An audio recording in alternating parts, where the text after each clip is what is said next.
And Devin McCourty joins us on the Harbor One hotline this morning. Hey, Dev. Good morning, man. Where are we at today? Is the sky falling, or are we still okay? No, sky's falling. I have to sit here day in and day out, and Shime and Wiggy tell me how bad Mac Jones is. Meanwhile, he's the most pressured quarterback in the NFL currently. The O-line can't give him a minute to breathe. So I just want to ask you about this offense, which I hear ridicule. You were there last year. You watched them work. I hear it's just a dink and dunk offense because Mac Jones cannot seem to throw the ball accurately down the field. Is that what it is, or are our eyes lying to us, Devin? We talked about this a little bit last week. Who's the guy that they want to throw the ball down the field to? That's all I want to know is who is the person when they get in, I would say the 30-yard line, 30 to 40-yard line, where it's not as much about speed, but Billy O'Brien can design the bunches with the double pulse or the wheel route. He's done that. He did it against Philadelphia. He continues to try to draw those plays up.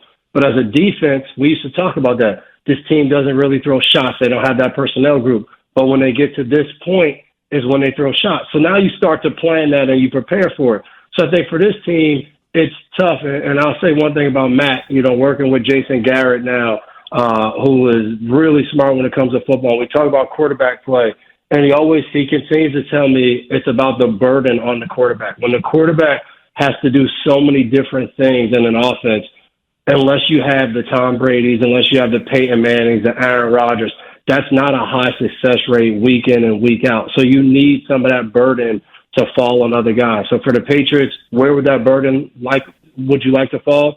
The run game. But they haven't been able to run the ball. So then you have no play action pass. So that's the hard thing. I think they have to just get better up front, get some guys in there that continue to play together so they can build. But until they do that, this offense is not going to be like a high-powered offense because you can't protect and you can't run block. Like those are the two main things to play an offense. So, Dev, when you look at this team, then it's safe to say that you're a team that's built on defense, but your offense isn't going to be an offense that's going to win you football games.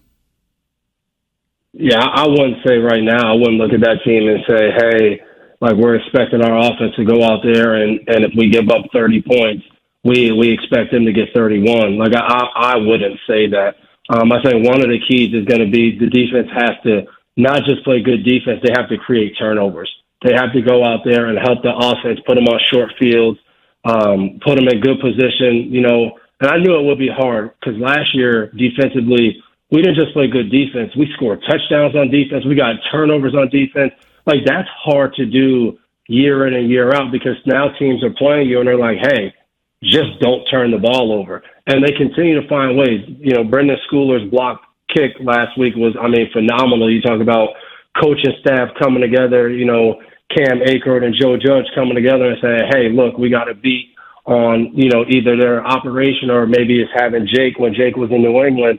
And, you've never seen that kind of play. It was a huge play, but, to count on those plays every week against some of these teams that you're playing against, sometimes it's going to be the difference. Sometimes it's just not going to be enough in the first 2 weeks. It just hasn't been enough. Devin, Bill's decision to take Pop Douglas out of the game and then not put him back in on offense. I didn't like it. Are you with that decision? Do you think players are with that decision? Or do you think some players are looking at that as, all right, I get you're trying to teach a lesson, but you're screwing us over? I think players, I don't think they're going to take the mindset of this was terrible because it's one game, it's week 2. But I think they would have wished to see him in there. I remember Coach Shano used to say that to us, a player messes up, I'm not going to punish that player to hurt the team because then that's not fair to the rest of the guys. But you might find a different way to show a lesson. And I think for a young guy who, when you look at just that one play, that one cut he made, I think it was 3 or 4 guys miss. And Bradley Chubb makes a great play. And I think probably what pissed Bill off the most about this, I'm sure they talked about that. They talked about Miami flying around on defense. You're not safe even though you make the guy in front of you miss because their defensive line plays hard. They chase. and they're going to come from behind and strip the ball. And I'm sure he said it, and I'm sure that's what took him over the edge. But for that offense, Pop Douglas, there's nobody else on the offense like him. The only other guy on the team like him is Marcus Jones. So unless you're going to move Marcus Jones on offense, which doesn't look like likely now that he went down last week, that kid has to play. He has to play and not just like show up a little bit. He needs to be out there a lot because you need guys that put some fear in the defense of, man, when this guy gets the ball in his hands, we got to gang tackle. We got to surround him. You need that out there on offense because it changes the way some of those guys are going to play defensively. And when Pop Douglas isn't out there, they really don't have that guy. They have good football players, but they don't have guys that have a different level of explosion and speed. So, Dev, then why does he do it? Because he did it with Ramondre Stevenson. You've been in that locker room, and I've seen him do it. It seems like when he does do it, it's with younger guys because he didn't do it last week with Ezekiel Elliott. So what's the purpose of him doing it with younger players? I mean, I don't agree with it either, but you're closer to the game in the sense of being in that locker room with Bill than I am. Why then does he only seem like he makes an example out of the young players? I think it's the veteran players. He feels like they understand when he's in the meeting room and you got like Ezekiel Elliott, he's talking about guys chasing and I think he knows like Zeke made a bad play, but he knows that this guy's been playing football for a while. He's played a lot of snaps. Like he understands that. The younger guys, I think his fear is if I don't do something to them, they're going to think it's okay and they're going to continue to play like that. You know, I was there with Stephen Ridley when he fumbled. And then, you know, when Ridley was there, you had a guy like Ben Jarvis Green Ellis who never fumbled when he was a Patriot. So I think he wants them to see that side of it. But what I will say is other years we had other guys. So, like, yes, Ramondre is a really good running back. He could do multiple things. But when he fumbled, you still had Damian Harris and you still had James White in your backfield. So you're still able to do different things and, you know, have other guys in there. When Stephen Ridley fumbled, we had a ton of running backs in there. Danny Woodhead, Shane Vereen. Again, with Pop, like, you just don't have anybody else to put in there that you can say we can still win this game. And I think, you know, because he fumbled so early in the game, we didn't get to see what else or what dynamic he was going to bring to that offense. So then we complain about the offense again. And that was the guy I think that makes the offense a little bit more dynamic. Devin, Bill Belichick doesn't appear to be changing his ways, and he's the greatest coach in NFL history. I understand that. But what you're discussing is the inflexibility of a coach not accepting the requirement of that type of explosive play from Pop Douglas on the field and a coach that was wanting to send a message to the player. Is there a chance that people in that locker room see, you know, Mac told our afternoon show that they were 20 yards away from being 2-0, that they watch a game where they're struggling to get anything going on offense and they see a guy that can help on the bench? Is there a way that would hurt the morale in the locker room? No, because that's us on the radio looking at one aspect of that team. I mean, they played against one of the most high-powered offenses, and if you get something going on offense and you're able to score defensively, you come out and you kind of make Miami have to adjust a little bit. It gives you time to kind of get your grounding. And then defensively, you lose Jonathan Jones in practice during the week, and I'm sure knowing John Jones, it was all the way down to kind of the end of the week to see if he was going to play. So you lose him, and then you have Marcus Jones fill in, who has the same kind of skill set as John of quick and fast. Then you lose Marcus. So now you're playing super undermanned as a defense in the secondary because these guys that you're relying on are now out. You're down all three of the Jones triplets in a game where you're playing the most explosive offense, and somehow you're still in the game at the end. So I think we always have to be careful of anytime we break down a team's effort and we blame a coach for one thing that he's done and don't give credit for everything else that has gone into the game, the way the defense played against Philadelphia. One of the biggest issue they have is they can't protect right now. Their offensive line is kind of a revolving door of different guys that are in there playing. Like Calvin Anderson has been starting the last two games. He didn't practice all training camp. Then Trent starts, and Trent is out last week with a concussion. He missed some time. Big Mike, Michael Onwenu, he missed most of training camp. Cole missed. So you have guys in there. Only David Andrews has been out there for most of the whole offseason at training camp. So if they fix that issue and they can play better up front, I think it changes the way they can play on offense. Then we'll allow them to play a little bit more freer on defense. But it doesn't get easy because, I mean, this week you have one of the best defensive line in the NFL coming in, and they're coming off a rough stay in Dallas where that defense didn't perform well either. Well, speaking of this week and Dallas, Wiggy throws must-wins around like sliders, but you're 0-2, and then you got Dallas waiting around the corner. I mean, is this a must-win on Sunday? Yeah, you need to win this game. You're playing against a team that lost their starting quarterback.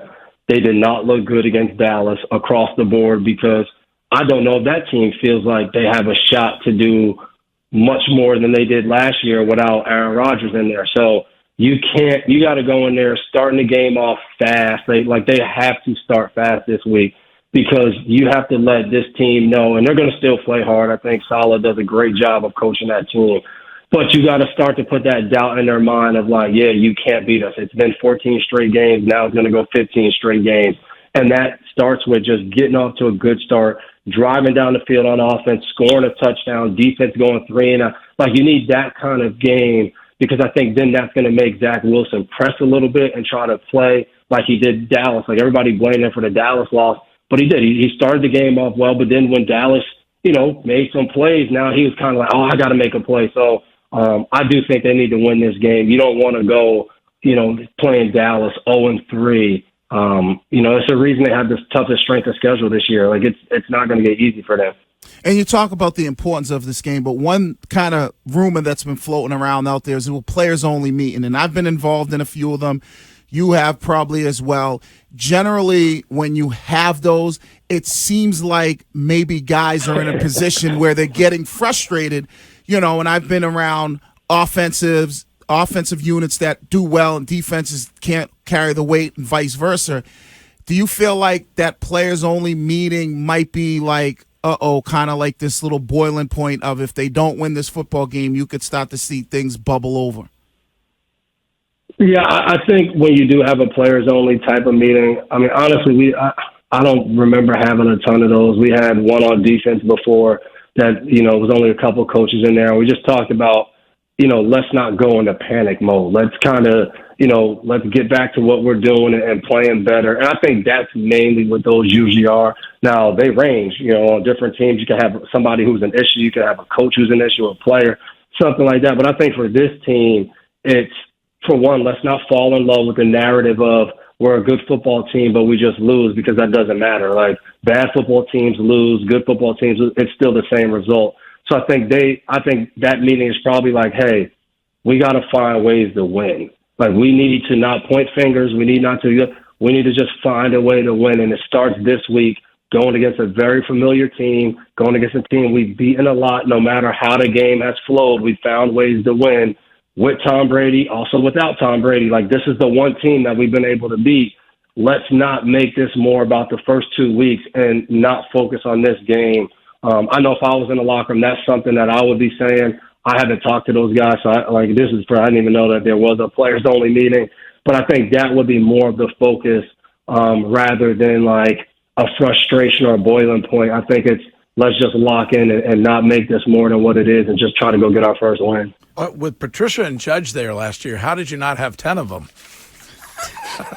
Honestly, I don't think players-only meetings do anything. Like, what does that mean? Like, we're all grown men. Like, what are we about to say in a players-only meeting that we're not going to say in front of the coach? So, like, I just don't think it's, like, most of the time when there's a players-only meeting, it's for bad teams. Yeah. But it's usually bitching about the coaches. Yeah, but like, man, they ain't with us. They ain't with exactly. us. But going into the Jets week, obviously the offense is different, but the defense is still something that the Patriots offense needs to be worried about. Like, how scary is that defense? How scary is Sauce Gardner? Oh, no, that defense is good. But what you do as an offense is you turn on that Dallas film. You say, hey, these guys are really good. They've done X, Y, and Z. But look at this game. These guys are human. These guys can be beaten. Let's watch what they do. Let's watch the way their route detail. How do they run routes against Sauce Gardner? How are they attacking other parts of the field?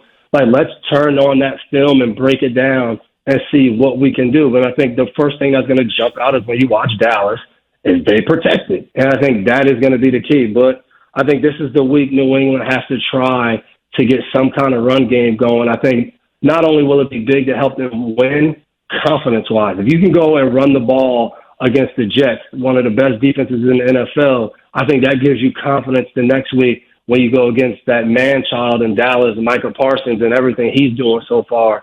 I think they need to build that confidence up this week, starting with the Jets. But no, like it's a must win for them, but it's not an easy one. You can easily walk out of this game 0-3 because this team is a good football team and they're pretty evenly matched with you. Like the things you struggle with, they struggle with. The things you're good at, they're pretty good at. Special teams, defense, explosive return, or like all of those different things.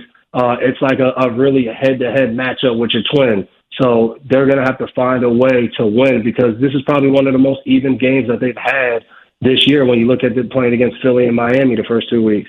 Devin, Chris Collinsworth did a pretty good job of pointing out the 3 high safety look that the Patriots were giving to the Dolphins on Sunday night. Are they going to – I assume that they're going to switch that into loading the box a lot more against this Jets team, knowing that Zach Wilson is the worst quarterback in football over the last year and 2 games against pressure. So you don't have to answer. You're talking to a man whose lead yesterday was about being proud to be a nerd. Yeah, I am proud to be a nerd. You don't have to answer So that. I'm asking Devin, do you expect the Patriots defense to be bringing a ton of pressure at Zach Wilson and really kind of stopping any kind of run game that they can create?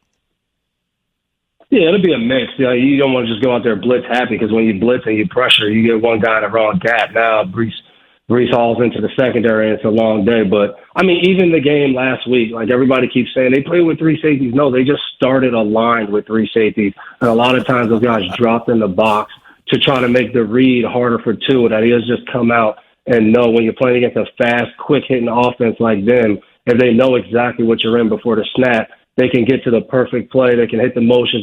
So when you try to start high and you drop, sometimes they drop Miles and Duggar, sometimes they drop Pep. Like they were doing different things.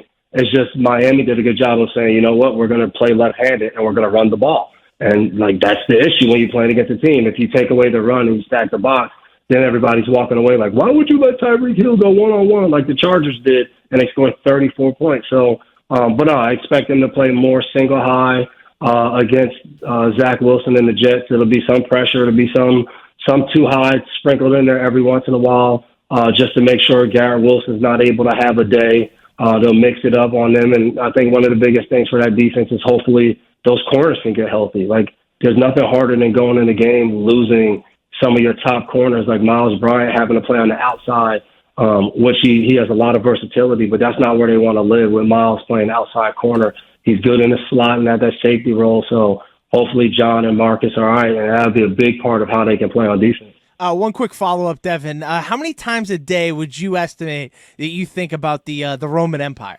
I am trying to figure out why this is a thing. I don't. Never. Like, I've never thought about the Roman Empire. Same. Facts. Yeah, I don't understand this thing. Same. Never. That's only for nerds. Yeah, people who talk about 3 high safeties. Right. All right, Devin, as always, awesome having you on, and we'll talk to you again next week. By the way, you did a great job on Sunday night. Yeah. Excellent. You killed it. Oh, man. Thank you. And good luck to Rutgers this weekend. Big game for Rutgers. Number 2, Michigan. Yeah, they look good. Yeah. Yeah. Hey, Courtney, whenever you want to switch after we beat down your team last year, just let me know. We'll get you more Rutgers gear. All right, Devin McCourty, we'll talk to you next week.